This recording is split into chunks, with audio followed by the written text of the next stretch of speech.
prepared for launch at the upper altitudes. And as you heard earlier, at the ground level, things look like they'll be improving And through the we're afternoon as live. well as downrange. So Hello, hello, hello. Hey, how's it going, Mars? Pretty good. I'm excited for this. They've just pulled away the docking arm. They're fueling up, and they've asked the astronauts to put their visors down in case they need to like blast off of the launch pad in an abort. But I don't think that. Oh, you cut out a little Hopefully bit not. there. Well, I'm going to go live to the feed right now so we can all watch together. Welcome, everybody. At what's being said. Looks like we have Astro Joan, who is just so excited to be on the Space Coast and watching this launch from her driveway. And with that, so jealous to all of you in Florida right now that have the ability to just step outside and witness Bob and Doug make this historic. Hello, everybody. We are on time. Thank you so much for So we have coming. Dave Farrell, and this is the Dave Farrell, the bassist from Linkin Park, which is just sick in general. And it looks like his kids coined the term nerve-sighted for today's mission. And this is perfect. I was actually Yeah, that was me. looking You forward saw to there, this drive with Sir, different I'm the excitement leading up to agent. launch. So Dave, thank you for that. I will be stealing that for today's show. So let's take just a broader look at the conversation online right now with this heat map of the United States. So you'll see that Yeah, hopefully they're not going to scrub this time, Zatham. Everything's pretty much a green light. They looked at the weather, not just on the ground, but also downrange. Once they do a higher elevation, if the weather up there is a bit too windy, they have to scrub the mission before they get up that high. But they just advise them to go ahead and take down their visors then. And the reason why is in case they need to abort on the launch pad, they need to keep their oxygen levels all okay. But there you go. They're sitting there waiting for this launch to go. And I was just wondering, you know, like sometimes you put on your winter clothes, like you're going skiing or whatever. Does that ever happen to you, Sparks, where you put on your boots and your sock is in there weird? Every time. Yeah, and I was imagining, like, what if, like, last time, like, everything was fine, like, their socks are all good in their space boot, but this time, like, oh man, I didn't put, I got the creases facing out, and it's all like bunched up. Yeah. Hey, everybody, I wish we stop. went Hold on on. Thursday instead. Hold on. I forgot something with my sock. Hold on. Sorry, everybody. Sorry. I'm not gonna lie, I'm with I kind of. This will be my first time watching humans lift off to space from the U.S. And Yeah, it's going to be 19 hours after they blast off and until they get to the space station. So this part is like the extreme part of the whole thing, and then it's just 19 hours of. I mean, I suppose being in. I mean, veterans. They've been, in space shuttles. A lot, and they have a much smaller room than the space shuttle. So, I hope they've got a lot of board games. Maybe they've loaded Dota 2 on those screens. Oh my gosh, Scout fan! So much for the Wow. for the being donation. on time It pays today. to be on time. Thank you very much. Thank you so much. That helps us out.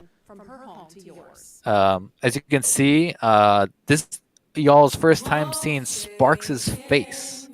That's a big deal. Well, we're And gonna why see is that, now. Sparks? Why can't I see your face?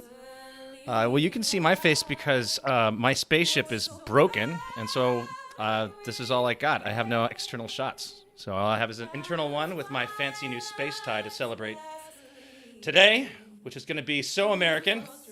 We're literally strapping two people to a bunch of jet fuel and lighting it on fire. This is going to be great. Yes, it's the American way, and it's a test flight of anything. I mean, that's why it's called Demo 2, because they demonstrated that they can launch this Dragon capsule to the in it with a crew, but they're not going to stay up there for too long. They're going to come back down and test the whole, coming through the atmosphere, and hopefully that'll go all right too. Yeah. I like that we're just watching this lady Hey, sing. Mira J, always a great way to see you. Thanks for being here with us.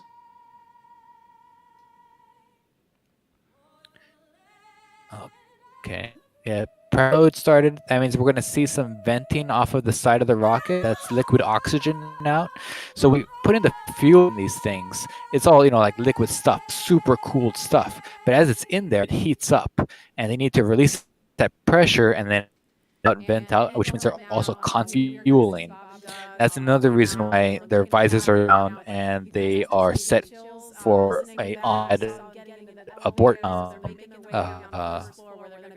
what's it called status. So if anything does go off, they can just like motion out of there, which will, I guess, gonna be exciting to see. I hope the cameraman's ready to follow that.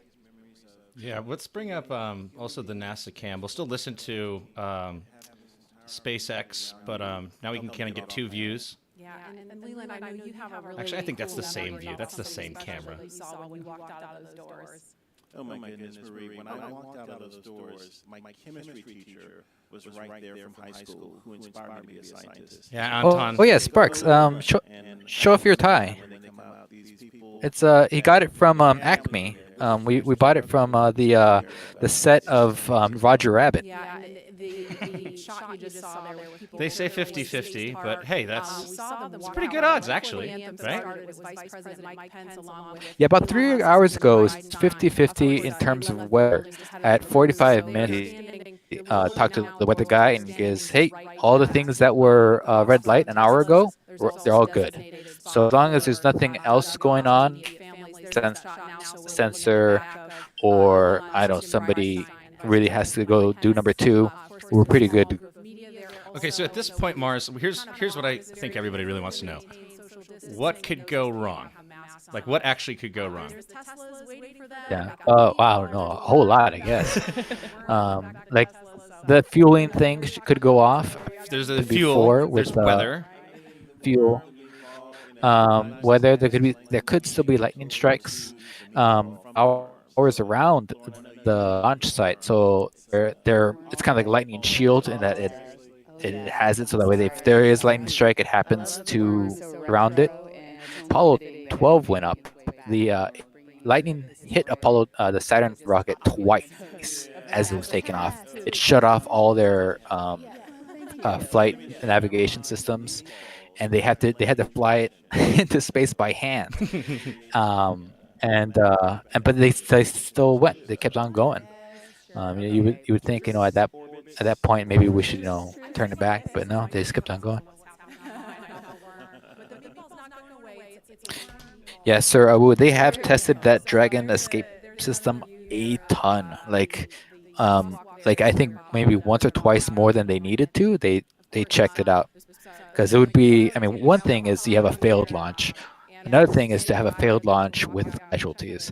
And so if this thing goes off and if something does go bad and the crew able to escape,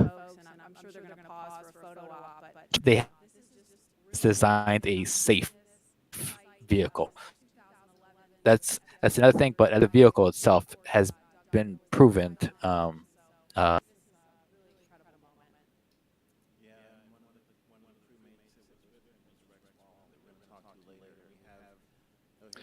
yeah, Sparks, I think you're laggy. It's a bit I'm seeing that. Let me just try to focus. PowerPoint-ish. Focus us mainly on the action and audio. Hello.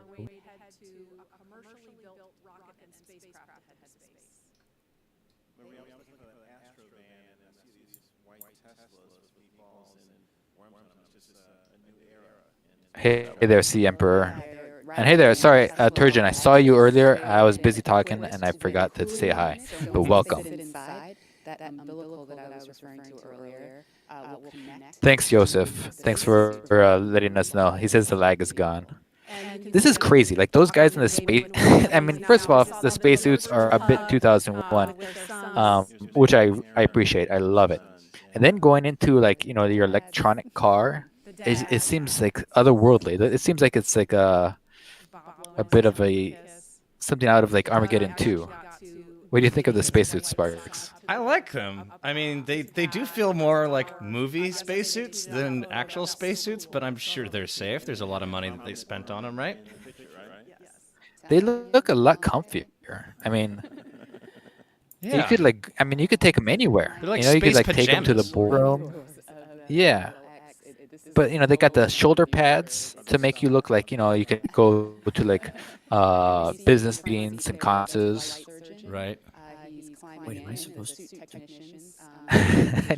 I don't know, private pancakes. I don't know if you're supposed to be in here, but you can mute yourself.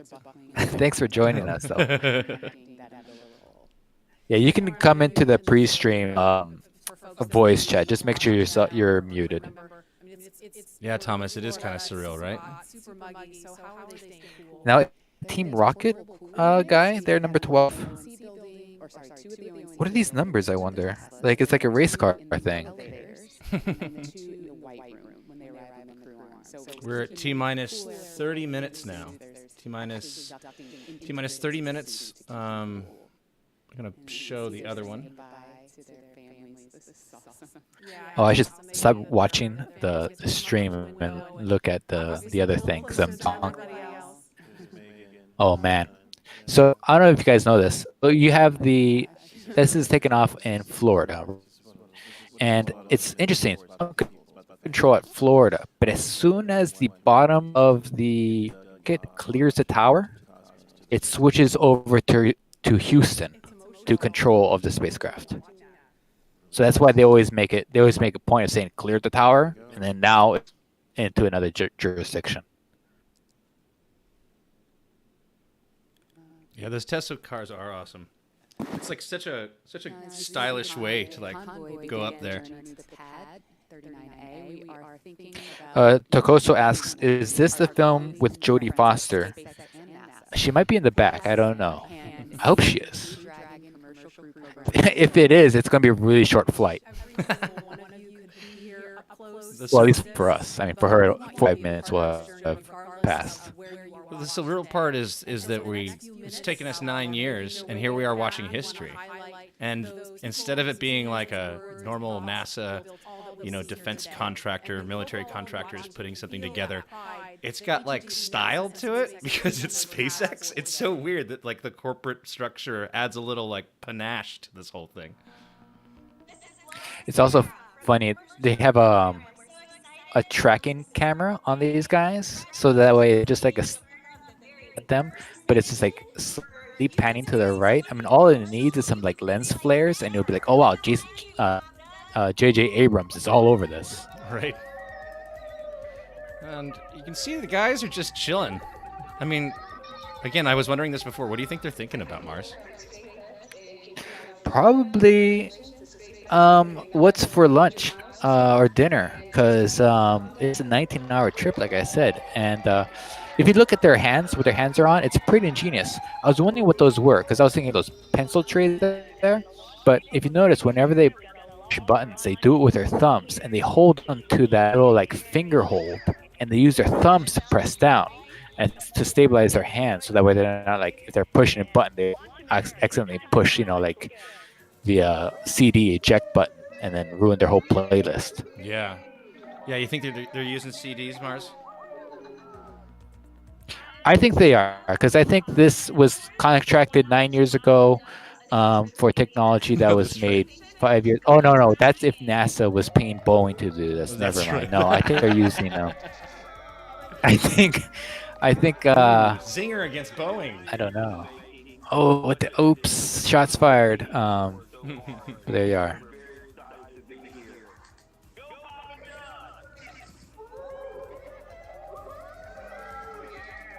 There's that venting down there, so you can see some liquid oxygen coming out the bottom, and it's going to start as it fills up, it's going to vent more and more and more, and it looks like there's something wrong with it, but that's just what it's doing.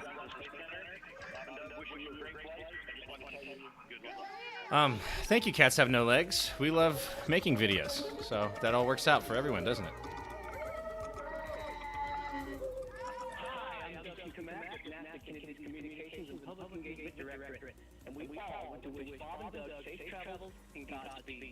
Ooh, the South Pole.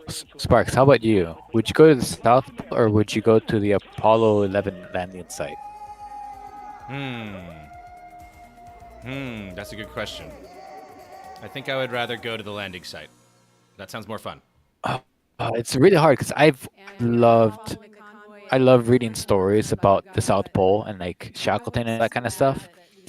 But at the same time, they're really awful stories. They're like such like harrowing, like and it's funny because I forget what the saying was. It was like these three British explorers, and they were like, if you want guts, go with this guy. If you want know-how, go with this guy. But if you want like perseverance, go with this guy. But the perseverance, like it was all his fault for it going as bad as it did, and he just so it's like it's not really like you'd want to lead you actually.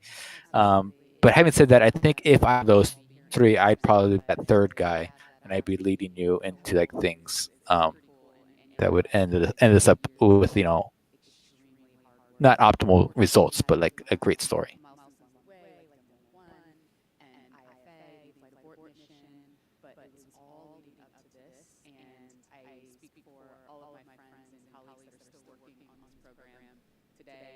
A career just high for all of those people, if not the pinnacle of it. Absolutely, and I know Does Ghost Jeff even see these comments? I don't. And as they I don't know if they do. continue Sparks, Probably do you not. think astronauts we see? make this journey No. are also watching Sarah, will very you? closely. No, we don't see astronauts them. Shannon Walker, Victor Glover, and Mike Hopkins, and Japan Aerospace Exploration Agency astronaut Soichi Noguchi will There, also it's be official. flying the Crew 1 mission a little later this year. Of course, that's after Bob and Doug return home. Now, Crew 1 will be the second space flight for Walker and Hopkins, who each flew on a Russian Soyuz. And it will be the first space flight for Glover and the third space flight. So Mars, do you know how they choose which astronauts? Do you know anything about that I process? think there was I saw a documentary with Ben Affleck, Bruce Willis, and the guy with the big eyes, Steve Buscemi, and I think they draw straws, and I think that's how they do it.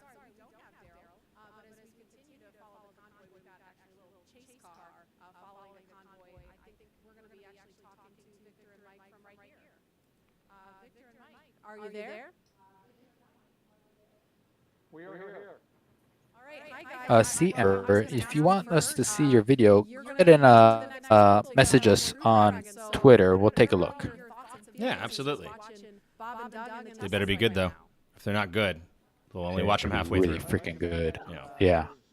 Like so good, it would make us want to like delete our channel. That's how good it needs to be. Yeah, it better be that good, and we'll do it too. Absolutely. Taking to get to this moment, all the thousands of people that have contributed to getting to this moment.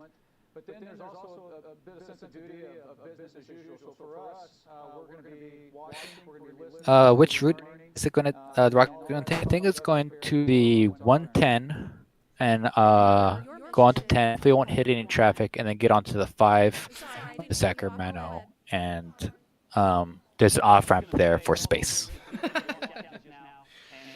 I like the idea of just all the astronauts getting together and just doing rock paper scissors and just being like, "Do you want to go? No. How about you? Okay, 1, 2, 3. Dang, tied again." I know recently you had Shannon Walker and Also, you never want to be the astronaut who does it the first time, because you never get to have as much fun as the second group of astronauts to go up.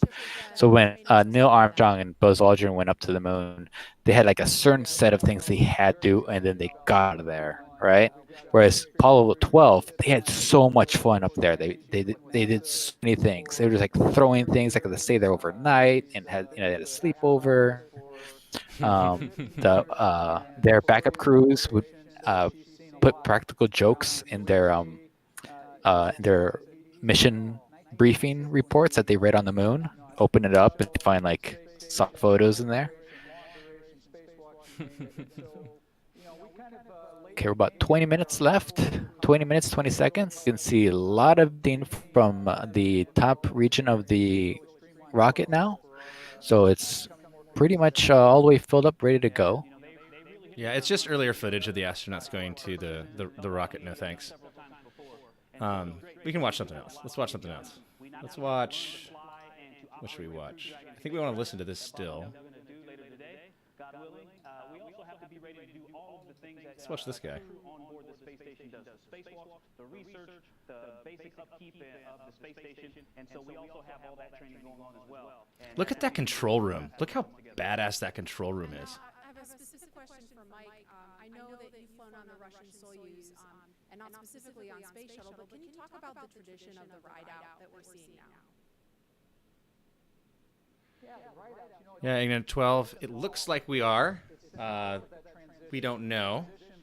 It's still touch and go, but I'm not even gonna. Nobody say the S word, okay? Just nobody say it. We're gonna make history. We're not gonna do any of this saying the S word kind of stuff in the chat. What about the A word? It depends on which A word. Okay, so they're about done fueling up the first stage, and they start on the second stage at 16 minutes, T-minus 16. Wait, do you have T-minus 16? I have T-minus 19. No, it's T-minus 1841 right now. I think you should switch over to the Crew Demo 2 feed. Because I know Okay. if all goes well, when you fly on Crew 1 a little later this year, it's going to be your first trip to space. Can you put yourself Yeah, Crew is ready to go. in the car with Bob and Doug? I mean, walk me through what that's going to feel like for you, knowing you're headed to the launch pad, you're going to be launching into space. Does that mean that NASA's camera is lacking? it'll be tough to. I think so. Tough now to imagine what those feelings are going to Robert, Flip, no. and run through a day Don't say that word. and ride out in the Tesla to the launch pad, up the elevator, up the set of stairs, and out the crew arm to where the vehicle would be. And just that day was amazing to me. We were able to do it with the full convoy and to see what that would be like. And that was overwhelming after being a kid watching something similar to that on television. And Yeah, they have the best lack of delay, but at the same time they aren't showing what's going on right now. They're showing what happened earlier. say goodbye to their boys and Karen and Megan. I can't wait to see my kids standing there. It's something that I look forward to. It's going to be great. Victor Glover, Mike Hopkins, thank you so much, and we can't wait to wish you well and cheer you along on that journey. Hey, Sparks. Yeah. Do you remember? You know what building? You remember that building when we were growing up in LA? It used to be like the tallest building in LA before the U.S. Bank building took over. Was it downtown? Yeah, and it was like there was like a Yeah. fire era in the '80s, and they made a TV movie about it. Yep. Doesn't the support tower look like that? Yeah, kinda. Now they've got probably about 3 more miles to go at this point, but what do you think that is going through? So we're at 17 minutes. When do they start putting the fuel underneath their butts? Right now, so at 16 minutes, the fuel's going under their butts. All right. It's already into the rocket. All They're going right. to start filling the second stage next. Okay, ladies and And of gentlemen, course, the way they do that, it is officially dangerous now. We are now officially in a dangerous zone. There has been something that can explode that is being added to the whole situation. Before now, it was just kind of like, I hope the weather's nice. But now we're actually putting fuel in this thing. This is great. yeah, they put the fuel on the bottom first, so that way the top part doesn't get all top heavy and then it fall over. And now we're going to go out to Hawthorne for the last leg of the convoy. That's right. Dan? Auto Colto. It's not exactly a Orca space taxi, but it sure looks like one. I mean, they got the right colors.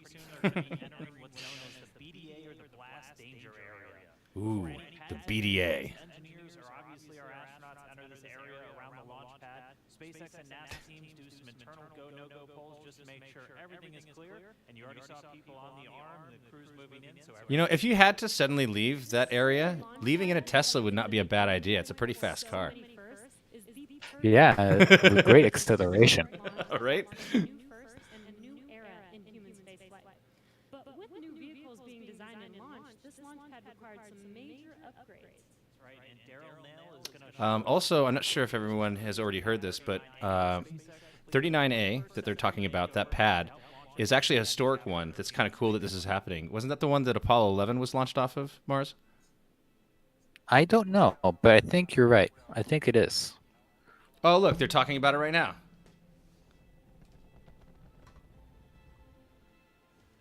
Oh, dramatic music.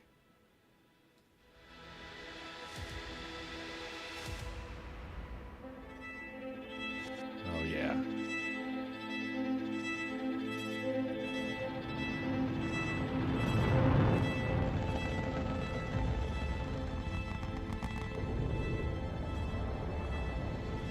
If you're wondering where a feed with the comms chat is, do you mean the chat for this stream or the chat for as a chat? Yeah, what is... Isn't this the feed with comms? No, this isn't the feed with comms. This is like the pre-game show. I think if you switch the audio to the NASA audio, it'll give the feed chat. Might be pretty interesting to listen to at this point. Okay, let's switch over.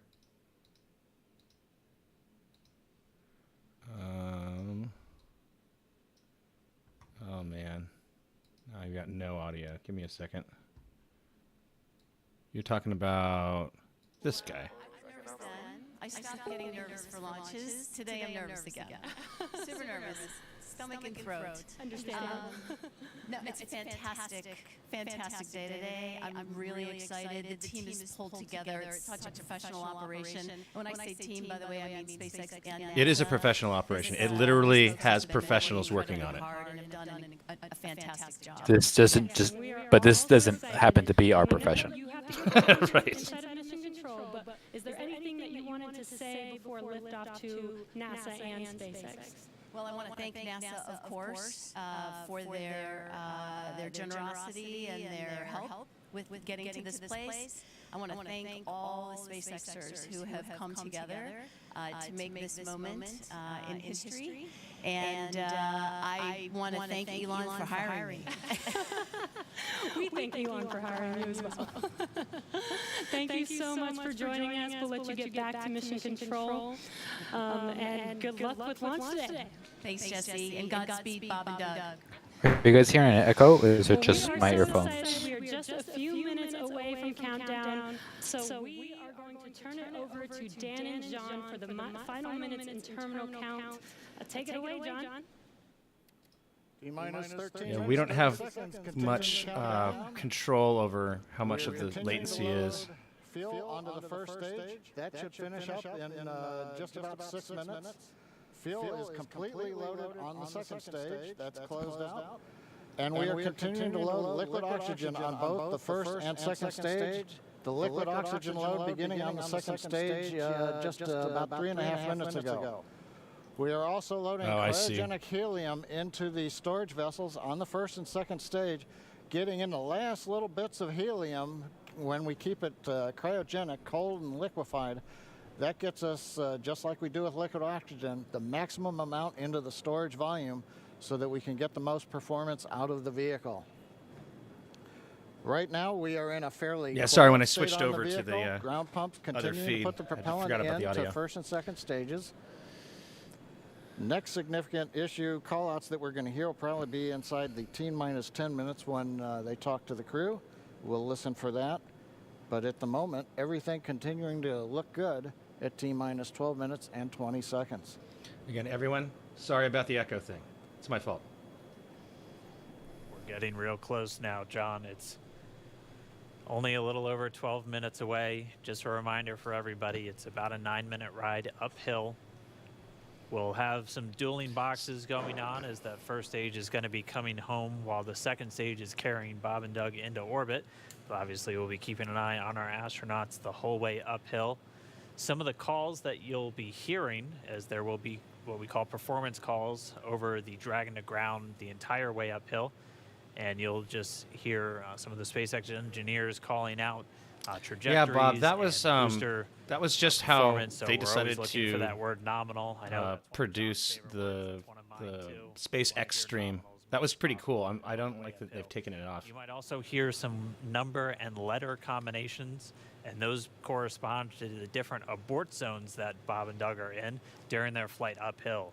There's 1A and 1B, which signify that they're on the first stage. Those carry them from there in the Cape all the way up to about the very top of North Carolina.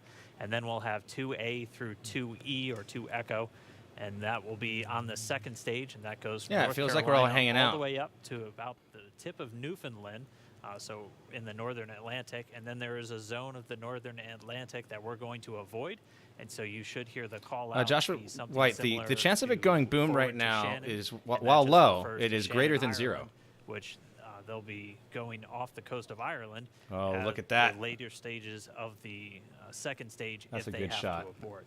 So just prepping you now for some of those calls. You're hopefully going to hear that word nominal a whole lot on the way uphill. 10.5 minutes. Things are pretty quiet. As John I said, it'll pick up right at about 10 minutes. We'll wait for the crew. Okay, want to go to that one then? Let's go to the actual live for SpaceX.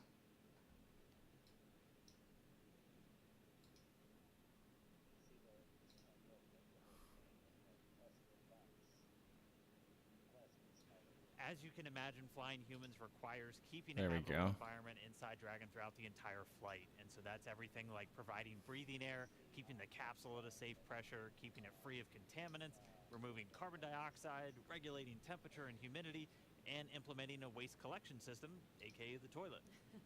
The changes to Falcon 9 were small, but extremely meaningful to meet NASA's requirements for safety for human spaceflight. And specifically, SpaceX had to prove a high degree It's like, of fault get tolerance, out, meaning go, that the no, no, system no. would not lead to mission failure. Falcon 9 was already able to handle engine failure, but new emphasis was put on making sure that a failure throughout any phase of launch would not mean mission failure. Mars, And that's a do you really think the cool other idea on astronauts your are screen jealous of these with guys? Bob and Doug getting I feel like they up wouldn't be. I NASA. feel like if you guys have ever met That is like amazing. astronaut-like people, This goes down like all they're the so way to chill latch because they have to be control selected dots, for like electronic being wiring, really and so much more. intelligent with engineering, right? Like those guys are basically just sitting on autopilot, but if something goes wrong, they have to know how everything works. But the other thing that they're often screened for is just temperament. So they're just like the nicest people because they have to be so chill because they're being given all of this like control to get a very complicated mission done. They're going to stop for Bob and Doug to take a little nature break before they make their way up to the pad, and we're expecting it should be about T-minus 2 hours and 55 minutes, so just under 3 minutes from now, we should hear a formal announcement on the loops that the crew is on the pad. So we'll quiet down to listen for that when we get a little closer. But Lauren, you didn't get a chance to mention while they were driving out there, they have a very cool playlist they had on the way out, right? Yeah, I remember Bob tweeting, "What should I listen to on the way out?" So here's what they chose. The first is AC/DC's "Back in Black." I think he actually tweeted that one, or someone recommended it, which is super cool. And the reason being, they are back. Then they also listened to the elevator music from the Blues Brothers film. That song "Girl from Ipanema," and I believe so. Yeah. 257. This is really gonna happen. That and Like we're past all the things, right? Like. but the sort of symbolizing the fact that they're Like, and this is going to happen at this point, right? Unless something catastrophic goes down. Like, this is now, like, past all the, like, yeah, we're nervous about A, B, or C. Like, they're kind of pot committed at this point, right? Tone, right, Leland? You know all about that.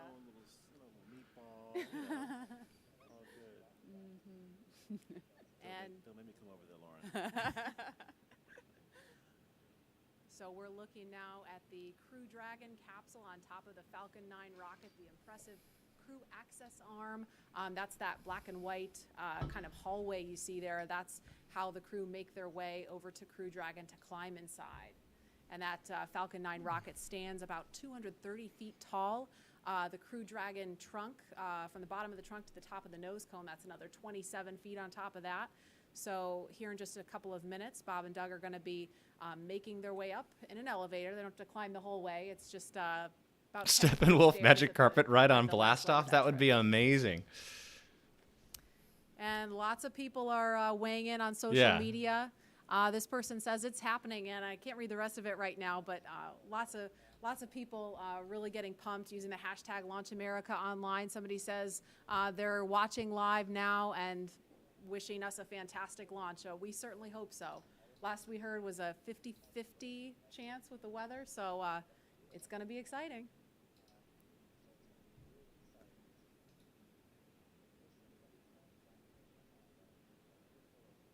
and it looks like, I'm not sure if that one is Bob or Doug in this one here. Can't tell from this view, but looks like one of them is getting ready to get out of the Tesla in just a minute. Lauren, our suits our pumpkin suits had different colors for what position, what mission position we had. Do these suits have colors to designate the two astronauts? Do you know? Not that I'm aware of, but their names are on the suits. Maybe that helps. Well, we had names too, but Yeah. but I mean, if you're trying to find out what suit that you have, you know, I guess it's only two of them, and it could be up to seven astronauts, though, right? Dragon is capable of carrying 7, but for NASA missions, it's 4. It's just 4. Okay. There go those doors. I'm going to call them the DeLorean doors. Can I call them that? Sure, I think that's totally fair game. Acknowledge the inspiration. Yeah, for sure. Again, we're looking at the base level there. And Leland, I know we talked about this. You know, you were out here last week, and we were talking about how the pad looks so different from the shuttle days. Can you talk about what you remember and kind of how it's different now? Yeah, I mean, the form and the function. I mean, Well, in at 12, I wanted to point out something just about streaming. Why this is hard to kind of coordinate and what's actually going on is every broadcaster has a certain amount of buffer to deal with the instability of the internet. So all those different services are happening at different buffer lengths. And so we're watching one, you're watching us. Twitter has its own. It's actually delayed. Reality is, of course, not that far behind. But this is it's going to be hard for you to look and see the same T-minus count everywhere. It's amazing that it's actually as long as it is in some places. But I just love seeing these Teslas versus the. Yeah, exactly. Looks like they're trying to strain to see the top of the Crew Dragon, just taking in the sight. It's pretty high. And I don't know if you caught this one. We could see it briefly on the shot, but the license plate says ISS BND, ISS bound. You nice, follow? Nice. Yeah. And hopefully they will be today. We just need. Yeah, are you guys wanting to continue on with the Falcon SpaceX site? That's my favorite so far. They just have better audio content, I think. Make sure it's okay for recovery if we get into a situation like that, which is unlikely. So this elevator is going to take them up to level 255. It's not 255 floors, but that's 255 feet. And from there, they'll take. Do you think they skip the 13th feet like they do in hotels? Quickly, they'll get out and they'll walk up another flight of stairs to level 265, and that's where they will greet the crew on. And I don't know, well, obviously Leland's been in the elevator. Lauren, I'm pretty sure you've been out there too, but the first time I rode in that elevator, I was like, whoa, we're really moving in this. Pull some G's. A little bit of a jolt when it first goes. Yeah, you get used to it. And then the jolt is a little bit more extreme when you get in the rocket and take off. Just a little primer. It's a primer. The doors are opening.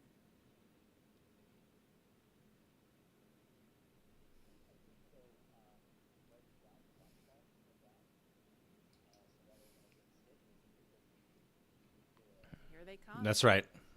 Yep. And then do something weird with the concrete.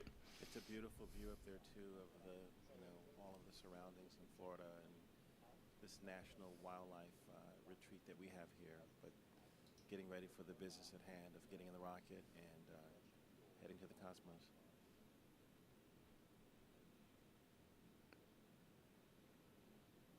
And those are the stairs Lauren mentioned. They're at it's the 255-foot level right now. Yes. I think I said that right. And now they're headed up the stairs to the 265-foot level. That's the level that will take them to where the crew access arm is in the white room. We have a minute left, which is why we're showing you a video image Lauren, of 2 minutes left. Those white chevrons on the floor, what do they lead to? Those are basically highlighting the exit path. So in the event that that anyone up there needed to get away ASAP, they follow those arrows to where escape baskets await them. There's 7 baskets, and they'll Go for launch. like a zip line. Go for launch. All the way down from that fixed service structure down to the ground, safe and away from the rocket. Great. And at the top right of your screen where you see them, there's actually a phone right up there next to the worm. There's the worm again, Leland. But there's I'm okay a phone. with that. I'm okay with that. Okay, Mars, we're at a minute 30 behind. Yeah, it's like it belongs there or something. It's funny, isn't it? Leland, tell us about the phone. What's the significance of the phone up there? Yeah, I mean, you can call family members that you maybe weren't able to come to the launch, and in this case, there are quite a few of them. but you know, it's a last minute to say goodbye and say that you're gonna. Okay, Mars, you're ahead right now. We're at T-minus 1 minute. Absolutely. And again, they're just kind of taking in the sights before they go into the white room, and the pad team is there. You can see them. They're in black with the white numbers on their back. They're all members of the pad team. They're going to be helping them when they get into ingress. Actually, we're at T-minus 2 hours and 50 minutes right now. You're like talking from the future because we're still at 40 seconds. Minutes, so just under 15 minutes from now is when the astronauts will ingress. That's the term we use for climbing into Dragon. And of course, they will have the assistance of the suit techs and get buckled in.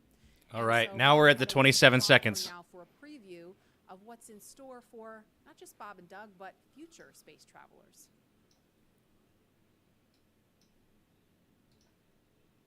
Here we go, guys. Here we go, guys.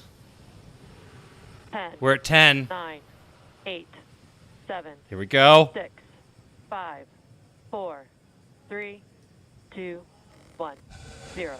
Ignition. Liftoff of the Falcon 9 and Crew Dragon. Go now. Yeah! SpaceX. Godspeed, Bob and Doug. Rock! Rock! Rock! Yeah! Woohoo! So rises a new We are doing it. Space flight, and with it the ambition Look at us go. continuing the dream. 20 seconds into flight, stage 1 propulsion is nominal. Wow. T plus 30 seconds into this historic mission. Okay, Mars, you're in the future. Did anything happen after this moment? And look at them go. Sweet. Falcon power telemetry nominal. 40. T plus 45. We're throttling down to get ready for the period of maximum dynamic pressure. We're in the throttle bucket. Reports say all systems are go. Do you think they are silently screaming being at the front of that rocket? Or do you think they're just chill? They're probably chill. M1D throttle up.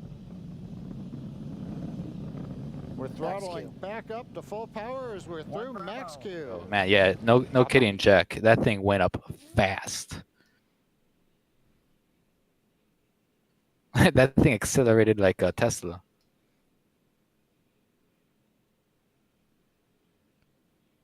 Mars, I may have cut you out of the stream for a large bit when we had echo.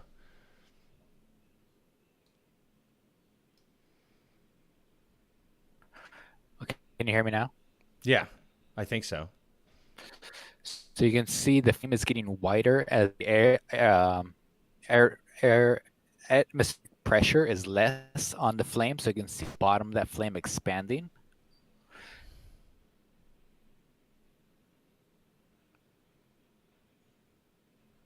Two minutes in. Now, when they actually say that it's reusable, what is actually reusable here? Because they still have to spend quite a number of... I'm familiar with the dollars, but I actually don't know like what parts are reusable, what parts are not. The whole thing is reusable. So the rocket, the first stage rocket, it's going to separate, and then it'll come back down to Earth. Oh, here comes the separation.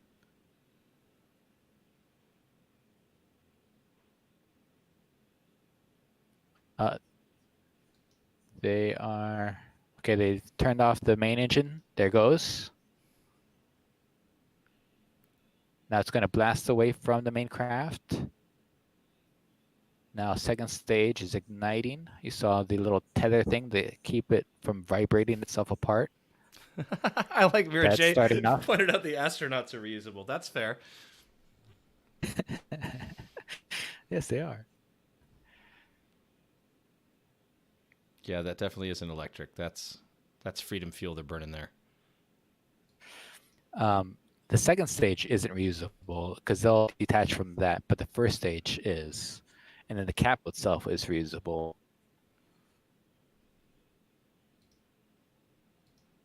Yeah, this is awesome.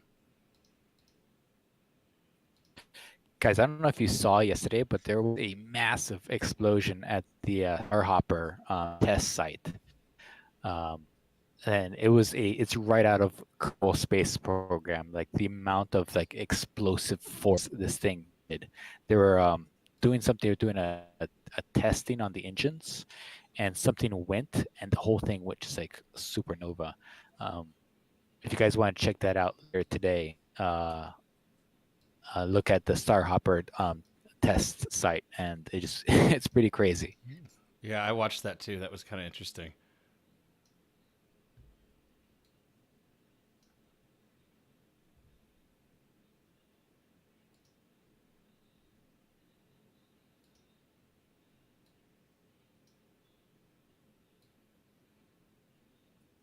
I hope they'll show the reentry of the first stage. That'd be really cool. And yes, I just got word that they are going to show the first stage reentry. They have a camera, and then you'll be able to see the fins, the guidance fins, as they're coming down. We are rocking out. Look at how chill those guys are. They're just sitting there.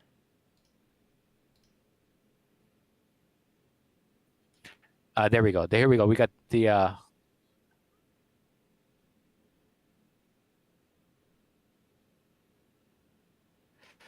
those fin grids there. They control the descent. They also have some reaction kits at the top and the bottom to help aim it towards the center of the landing pad. Yeah. When these rockets come down, they actually aim for their crash site in case something goes wrong. They go in water. Oh, right. Then with a certain, like maybe 1,000 feet, then they activate it so that way it steers it onto the spot where these rockets are going to land.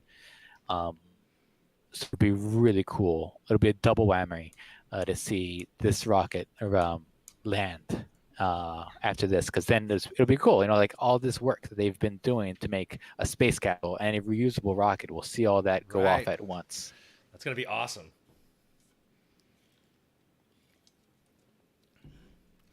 Everybody is talking about flat Earth in the chat, Mars.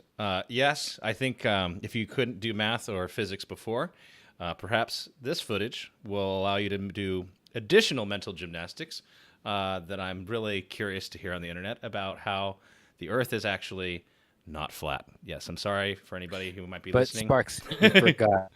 We're shills for the the whole conspiracy. Right. I forgot about that part. So they got us there. Okay, you can see now the first stage is coming closer and closer to those stratus clouds, and you can see some of its guidance thrusters adjusting it, and it's going to be really neat to see this go through. And you'll see the what's called the fins, those little things on the side heat up, and they'll start glowing a little bit. Hopefully they won't melt like the first time. So what are you looking at in terms of your T? We're at the 715. Yeah, that's right. That's where I'm at too. So Okay. on the screen on the right is the first stage descending. Okay, now this first stage has ignited its engine, and what this does two things. One, it acts as a shield to prevent the force of the atmosphere from hitting the rocket, but also it helps it slow it down. So it's a pretty cool two thing, like a shield and a slower downer. Is that an official term? As it goes through. Is that an official term? A slower downer? Yeah. Is that the official nomenclature? I've sent it into Elon, and he said he'd take a look at it, and he'll let me know if they change the thing for it. But there you are. So looking into the future, they have some footage of the deck waiting for it to land. We'll go to that in a minute.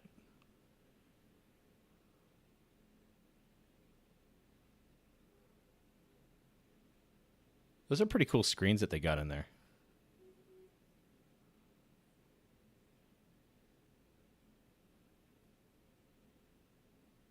Oh, cool. They're bringing in the same. Okay, it's going. The last. Oh no, they're back. Oh no, Okay, now they're showing us the first stage, the second stage as it's accelerating. It's going into orbital insertion, and then maybe they'll cut back to the first stage when they have a reliable feed from it, because I think it's cutting in and out through the atmosphere.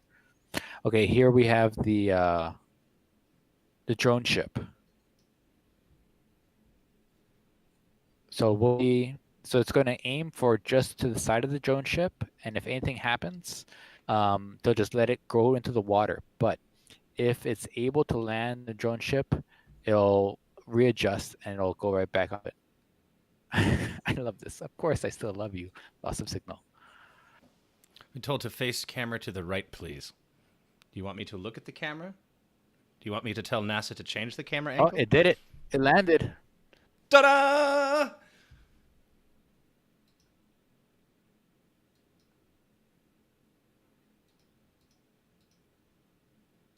Yes. Yes. We've done it, right? I mean, at this point, Did it. like Yeah. So we're 3/4 of the way there. So first stage has landed onto the drone ship. Now they just got to bring that back, and that's going to be ready to use for another flight, maybe sometime next year. Oh, look, they got a little toy animal they brought out. You think it was a toy giraffe? I think it's a toy giraffe I sent them. Yeah.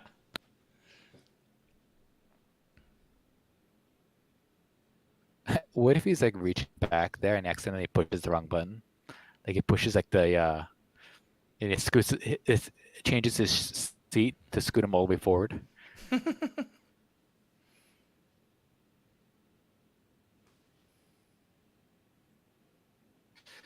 Yeah, but look at that control screens there. That's just really cool. To be able to have that, data there and not just read numbers and then interpret in your mind what they all mean, like it's the Matrix. Yeah, I'm really surprised that, because it looks like from what they're doing, they're not just pointing. I think that those are actually touch enabled. I wouldn't think that you'd want a touch screen in a spaceship, even though it's cool. Yeah, I was actually got the opportunity to talk to the guy who designed these touchscreen thingies. Oh, really? And yeah, and they have, I would think, like, what if the electronics go out, or what if all this stuff goes off, and they have backups to all that stuff. But what he said was the hardest part, aside from the safety and all that kind of stuff, is the capacitance. Was to enable a I forgot what it's called, a user feedback or something like that, so that way you've pressed something. Oh, sure, touch feedback. Yeah, where you have a little vibration. Sort of a touch feedback, or like a confirmation that you've done something. And they said that itself had so many teams working on trying to come up with the best way with all like the different sort of scenarios. Yeah, well, that's what's so interesting about it, right? Because sorry, go ahead. This is epic. Well, now they have the Dragon separating from the second stage. Look at that. And that's it. It's on cruise speed towards the space station. Good luck, guys. Now it's all on its own power, just like a boat when you turn off the engine and it's ready to go. It's just fighting its way there. So now the only thing that could possibly hurt them is a piece of space debris going 1,000,000 miles an hour and blowing a hole in the whole ship. So, 1 in a billion chance, right?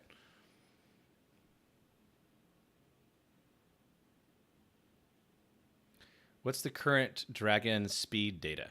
That's a good question. How fast is it going?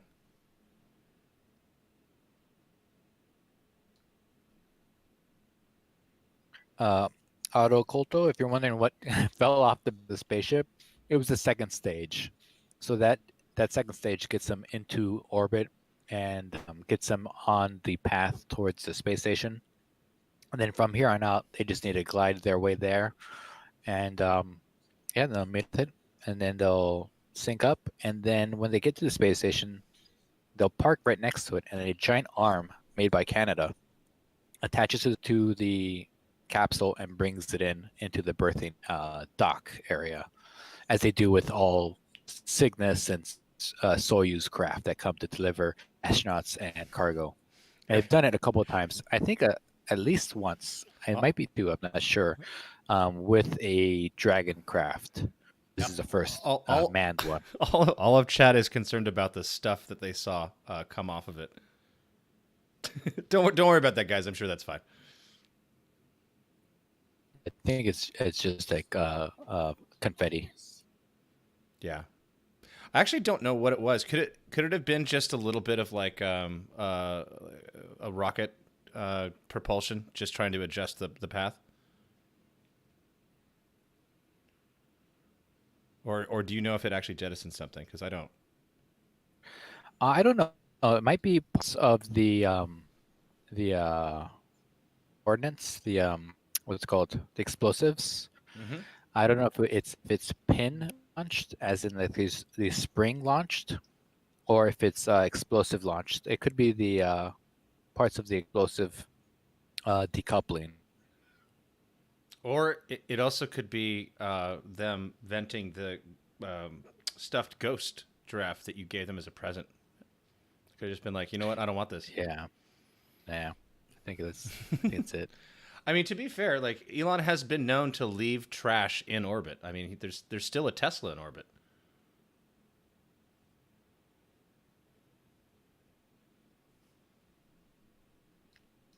Somebody mentioned it earlier. I think they are wearing Wellington boots. I mean, look at those. Oh, somebody else lost a feed.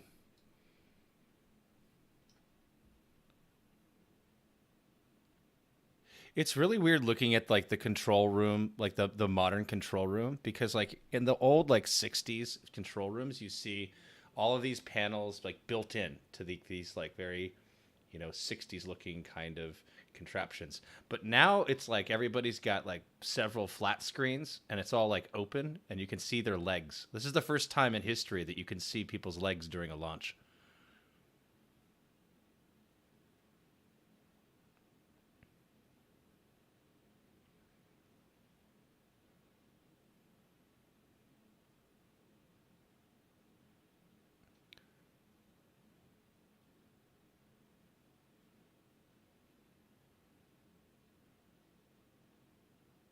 Yeah, this is pretty cool, guys.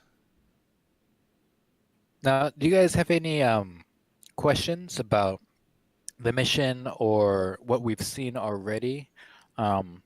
Be it more of the stuff coming off and rocket stuff, or how they get the ship back from the ocean.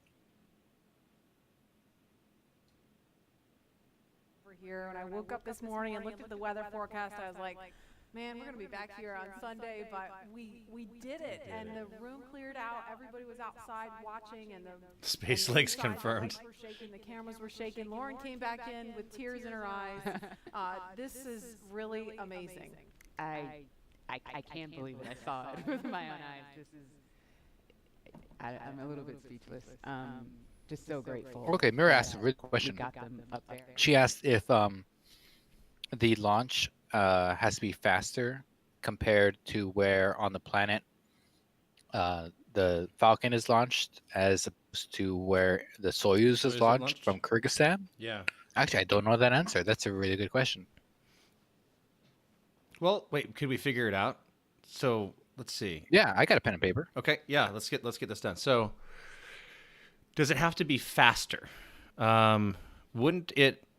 Are we talking about like the actual speed of the rocket? Is that what we're going after? I think so. Okay, I would say no. I don't think it has to be any faster, because what you're trying to do is escape gravity, right? And so it's all in your angle, and so it might have to be. Like the whole trip might be different depending on what the orbital pathway of the ISS is, but you should need the exact same velocity and force to overcome the same gravitational constant, right? The one thing I know is that the Americans have the Americans and the European Space Agency have an advantage that they want to launch vehicles as close as the Earth's equator as possible. That's So right. the ESA launch out of, I think, just the top of South America. I think it's French Guiana or one of those countries over there. Okay. And of course, America, we stuff from Florida. Kyrgyzstan is way higher up. I do remember reading a long time ago that there was a difference in telemetry, at least, but I don't know if in terms of difference of speed or how much they have to like load in terms of fuel. Right. That's a really good question. That's really something I want to look up here. Yeah, I would think that actually now that you're bringing up Mars, like because we've discussed this in some of our other videos, right? Because the Earth is actually not perfectly round, right? It's got different densities. Like I wonder how much of that comes into. It's mostly flat, right? It's mostly flat, but the places, it's flatter in other places, right? But I wonder actually, like underneath all of that, what does the actual gravitational field of the Earth look like? I mean, it's going to be uneven. But I wonder if it makes a huge difference as well. Like if you actually do have a substantial G that matters at that kind of speed and that kind of rate. Just learned. I was watching a documentary the day with my son, and I didn't know this, but the Russians had a space shuttle, but I didn't know they actually flew it. But more than that, they flew it and landed it autonomously. Like by itself, and that was pretty amazing. I did not know that. Yeah. So this is really cool because we're putting people in space. Mars, what do you think about the back and forth that people have over should we be putting humans in space at all? Why not just robots? I have my own perspective on this, but I'm curious what your perspective is about putting very very vulnerable people into orbit as opposed to having them, control things on the ground. Let's see. It depends. Like let's think of Mars for a second here. When it comes to Mars, I think we should send more rovers and more automated things that can do long-term missions. And I think kind of like of a base building thing, something that would lead up to a manned mission to Mars. Right. But in terms of our presence in space, a space station, I think is really valuable because there's certain space experiments we can only do in 0G. Right. And we can recreate or we can't create economically here on Earth. Right. And then going towards the moon, again, I think rovers could do a better job. I don't see a human need for going to the moon right now. But if there could be a robotic mission that builds towards a human, standing on the moon, that's good. But like, there's so many things that are in the way of making a good space mission for humans on the moon and on Mars right now that I don't see the pros for it. But in space and orbit, that's another thing. I think that's pretty cool stuff. Yeah. Yeah. I wonder about one of the things that's like really interesting to me about just talking about these near distances with like going to Mars is the thing that sci-fi just like has as a total fiction that's actually like fascinatingly problematic is the speed of light as a constant means you can't communicate like very, very fast. And once you start to get to Mars, you're going to have we already have this problem, but you're going to start to have distances where like a live stream is really not going to be that possible. Like it just takes light some time to get from Earth to Mars. And so I'm kind of curious, like if we're ever going to have any breakthroughs that will allow us to deal with communication patterns at a rate that would exceed the speed of light. Because technically, from physics, it should be impossible. But that doesn't mean that there isn't some other way.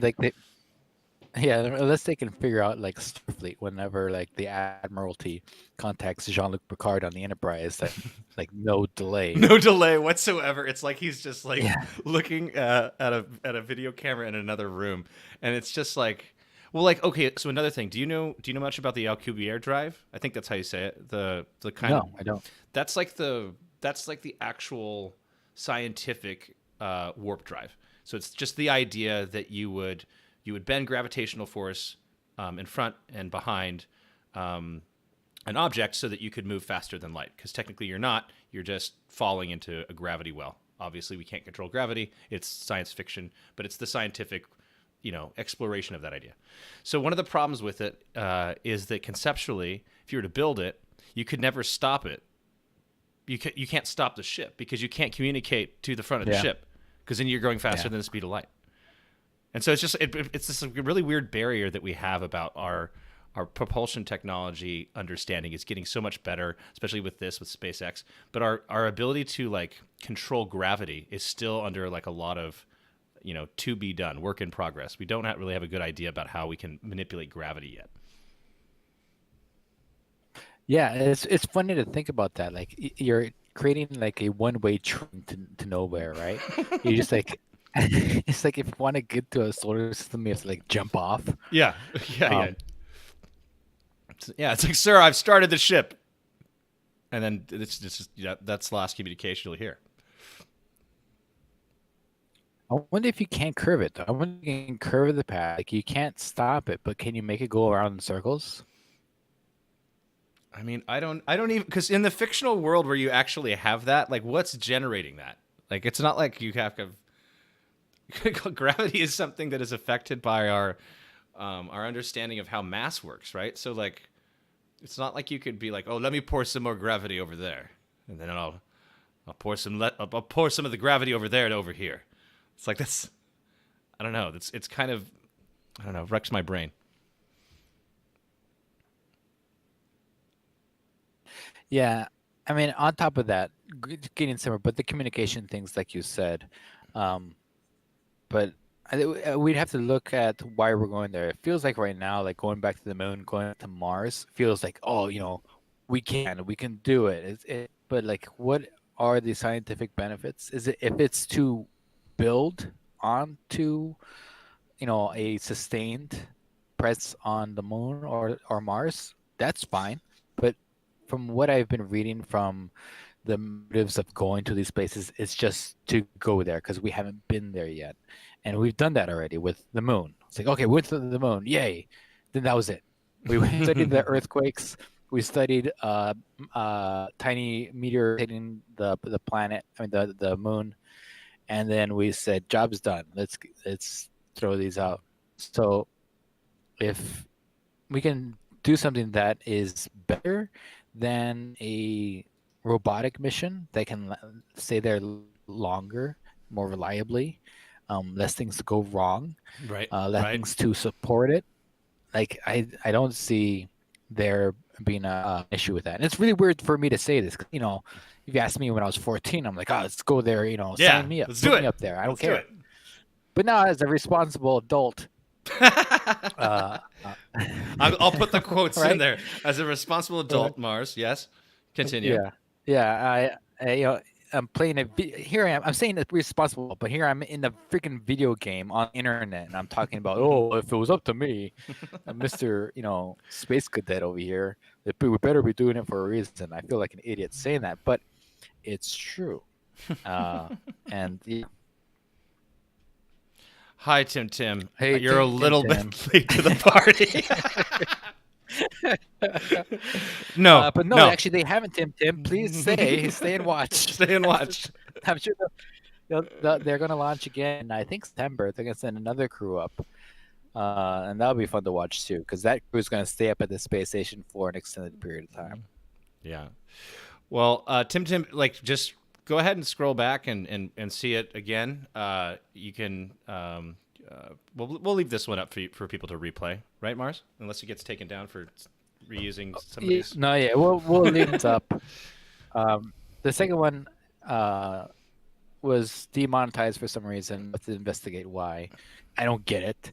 I remember the last time we did a launch stream, it was demonetized because a news station in the Netherlands was claiming its own footage. So I had the right to YouTube and said, "Hey, this is a public domain. They're asking," and they cleared it up. But if I hadn't cleared it up, they would have gotten Yeah, that's right. all the 15 cents that we would have made off of the stream.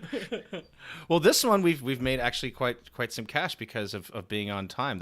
Thank you again so much for the generous donation. We really have no money that comes in for our streams and creative work. So just thank you so much. It gives us a reason to keep doing this. But with that, Mars, I do think it's about time to wrap things up. Do you have anything else to say to our lovely people out there? Let's see. Oh, I just want to respond to Raw, but yes, they are just going up there for a cup of tea. They're gonna play a game of back, and they are coming back down to Earth. They're not up there for a long time. It's a demo flight.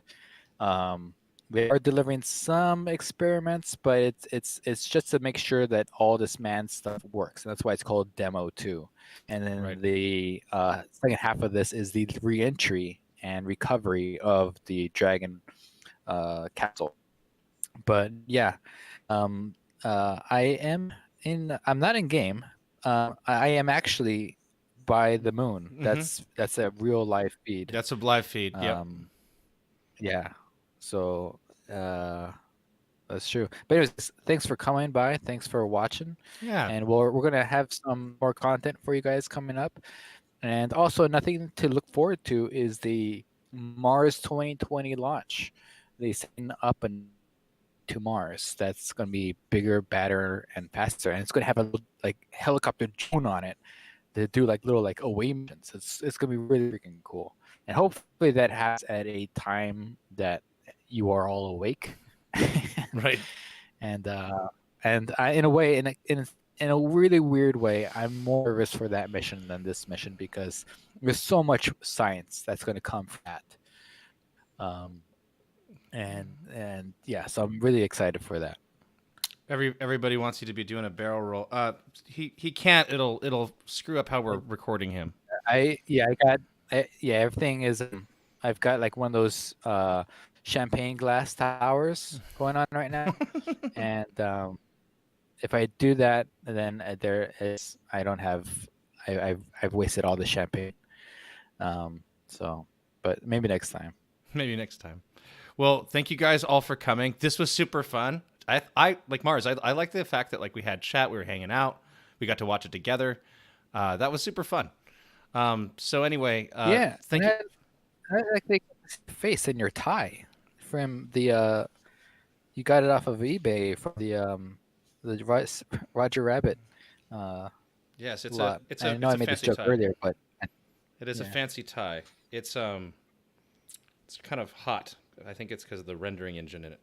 But yeah, it's pretty good. Anyway, thank you all again. I don't think it's like and subscribe. I think it's, hey, if you guys like this stream, let us know. And if you guys like our other videos, let us know. And the way that you could help out is tell other people about us that you think would like our content. Not just like and subscribe. We do obviously need that, but more importantly, we just want to connect with people who enjoy looking at cool things the way we do. With that, Mars, you got anything else? Matthias, if you tried to donate, maybe we'll later, but thank you. And thank you to everybody for watching. We had other streams to watch, and we're so happy to have you with us. And I guess we'll see you guys next time. Yeah. All righty, buddy. Take care. Be safe. Pushing buttons.